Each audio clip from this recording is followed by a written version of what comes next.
Guys, Coach will open with a comment. How's everybody? Raise your hands, we'll get you a mic. Good. Well, we're obviously proud of the team for the way they played in the game, and it was a great win for our team and our program.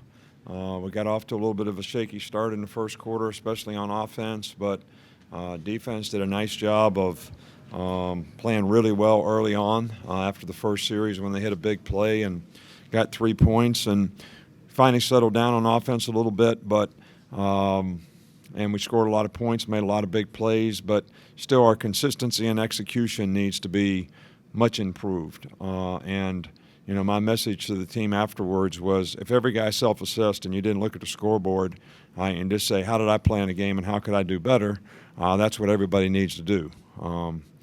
We need to improve as a team. We need to get more guys that can play winning football and create more depth on our team, more guys that contribute on special teams. We got to build around the very good players that we have, but we got to get more consistent execution, I think, from a lot of the players, so that we don't have the negative plays. We don't have, you know, some of the things that we had early on offense. So that's my assessment. You know, I was really pleased with the kicking game. You know, I think both specialists did a fantastic job. You know, Adoree Jackson is a fantastic returner.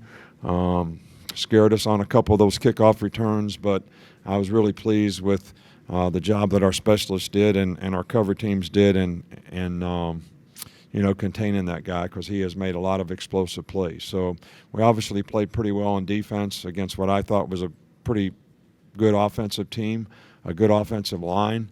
The defensive line probably doesn't get enough credit, but the fact that we could stop the run and play split safety coverages and keep people over top of number 9, and you know, they're great skill guys, was really the difference in the game. And we busted a coverage on the first, you know, long pass that they completed, but and we had a couple other opportunities where DB should have played the ball in the deep part of the field. So I can make a long list of things that we can do better. And at this point in the season, you know, that's what the focus should be. So, you know, you can win the first game and lose the next 11, and that's not our plan. So we need to improve. Just wonder what you thought of Damian Harris tonight, and overall, how would you assess the running game? Inconsistent. You know, we had big play, explosive runs, and I think as the game went on, we did a better job. But early on in the game, you know, we didn't execute very well in the running game, and you know, we could have had a critical sack fumble, you know, early in the game on a blitz on one of the first third downs in the game. So we just got to get more consistent. We got to get more movement at the line of scrimmage. We got to get more movement out of our inside guys. We got to play with more power up front. You know, Shank was suspended for this game, even though we brought him on the trip.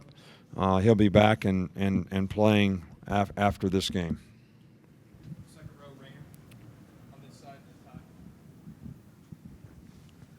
Talk about the pressure you were able to get after the first possession for them, and how that kind of changed the momentum for the rest of the defense.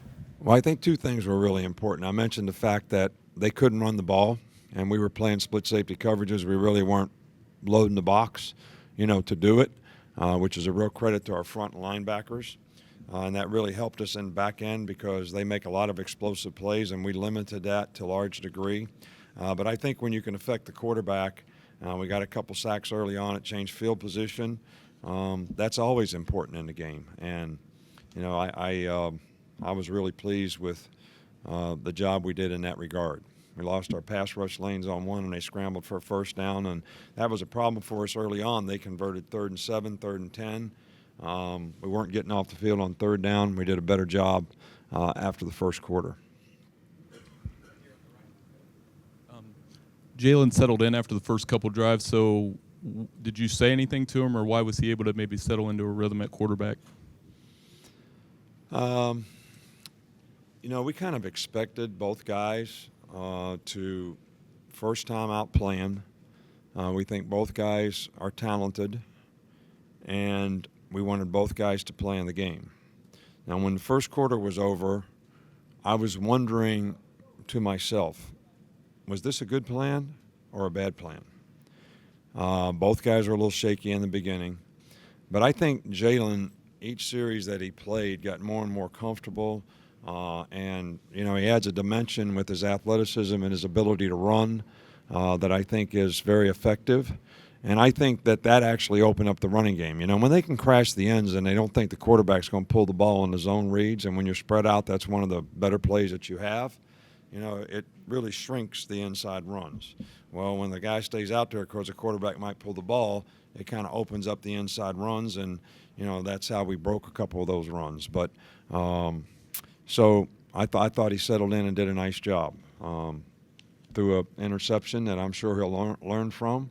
But I thought when Blake came back in the game, he settled down and played pretty well too.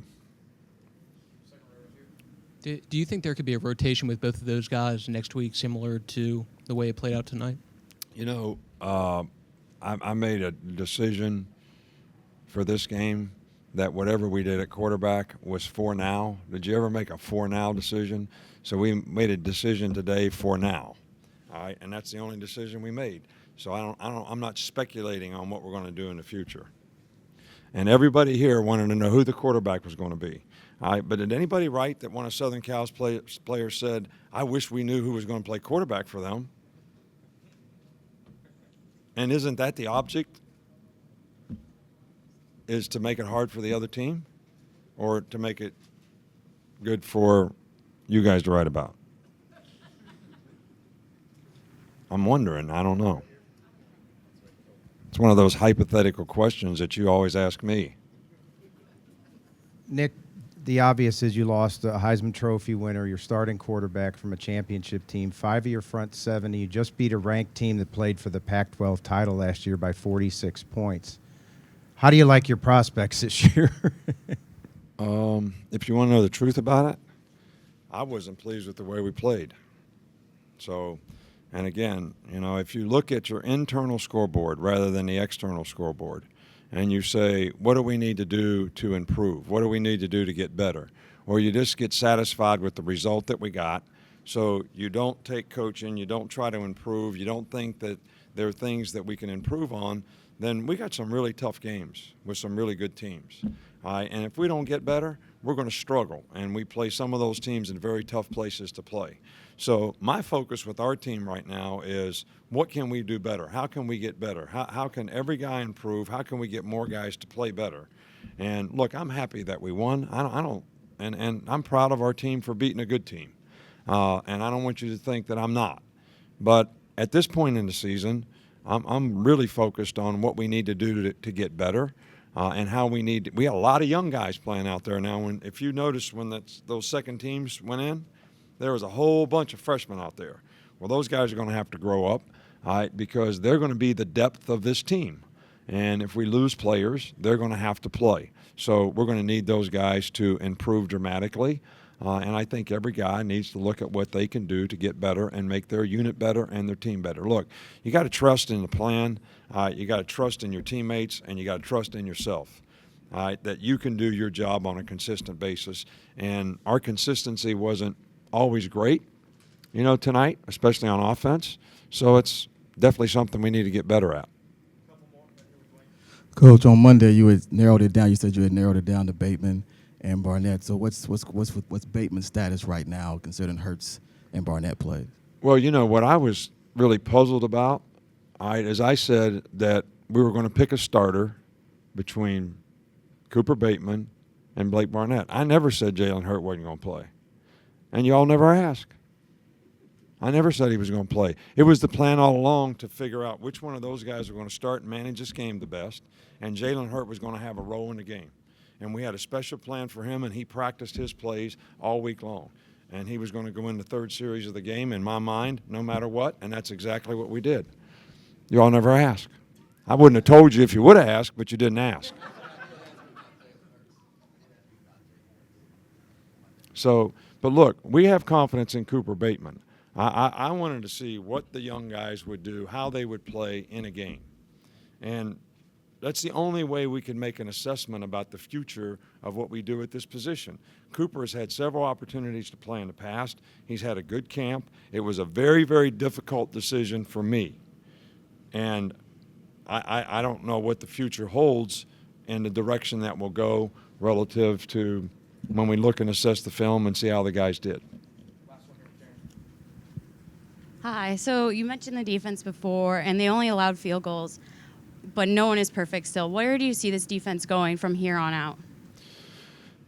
Well, I think that we had a really good plan for these guys, and I think the players did a really good job of executing it. But we would not have been able to execute that plan if we could not stop the run, which I was concerned about because they have a really good offensive line and they've got two really good runners. And we were able to do that really to my surprise, to be honest with you. I thought we would have to play more 8-man fronts and get more guys in the box, which would have opened up, some of their outside throws and throwing the ball down the field. So I was pleased, but I think that we need to improve on defense, and I think we got to get more guys to be able to have roles on defense. Look, when you play against no-huddle teams and your defense plays a lot of plays, last year we had 7-8 guys. We had 15 to 17 guys that made a contribution in the front seven. They had some role that they did something on third down or whatever.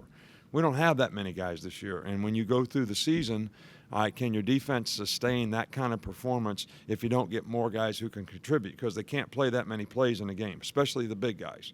When you don't have big guys roll in there, because once their gas tank is out, it's out. Them little guys out there, they can run 100 yards and be tanked on the sidelines, and 2 minutes later come back up and say, Coach, I'm ready to go, and run just as fast as they were before. But when the big guys run out of gas, that tank is not getting refilled until tomorrow.